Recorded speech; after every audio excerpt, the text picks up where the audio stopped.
2024 ಲೋಕಸಭಾ ಚುನಾವಣೆಯಲ್ಲಿ ಭಾರತ ಒಕ್ಕೂಟ ಗೆದ್ದು ಅಧಿಕಾರಕ್ಕೆ ಬಂದರೆ ಕರ್ನಾಟಕದಲ್ಲಿ ಕಾವೇರಿ ನದಿಗೆ ನಿರ್ಮಿಸಲು ಯೋಜಿಸಿರುವ ಮೇಕೆದಾಟು ಅಣೆಕಟ್ಟು ಯೋಜನೆಯನ್ನ ತಡೆಯುವುದಾಗಿ ಡಿಎಂಕೆ ಪಕ್ಷ ತನ್ನ ಪ್ರಣಾಳಿಕೆಯಲ್ಲಿ ಘೋಷಣೆ ಮಾಡಿದೆ.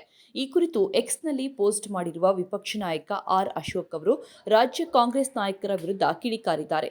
ಮೇಕೆದಾಟು ಯೋಜನೆಯನ್ನ ಯಾವುದೇ ಕಾರಣಕ್ಕೂ ಜಾರಿ ಮಾಡಲು ಬಿಡುವುದಿಲ್ಲ ಎಂದು ತಮ್ಮ ಐಎನ್ಡಿಎ ಮಿತ್ರಪಕ್ಷ ಡಿಎಂಕೆ ಪ್ರಣಾಳಿಕೆಯಲ್ಲಿ ಘೋಷಣೆ ಮಾಡಿದೆಯಲ್ಲ, ಡಿಸಿಎಂ ಡಿಕೆ ಶಿವಕುಮಾರ್ ಅವರೇ, ಈಗ ನಮ್ಮ ನೀರು ನಮ್ಮ ಹಕ್ಕು ಎಂದು ತಮ್ಮ ಶಾಸಕರನ್ನ ಚೆನ್ನೈಗೆ ಕರೆದುಕೊಂಡು ಹೋಗಿ ಪ್ರತಿಭಟನೆ ಮಾಡ್ತೀರಾ ಅಥವಾ ರಾಹುಲ್ ಗಾಂಧಿ ಅವರನ್ನ ಮೆಚ್ಚಿಸಲು ಕನ್ನಡಿಗರ ಹಿತಾಸಕ್ತಿ ಬಲಿಕೊಟ್ಟು ರಾಜಿ ಮಾಡಿಕೊಳ್ತೀರಾ ಎಂದು ಪ್ರಶ್ನಿಸಿದ್ದಾರೆ.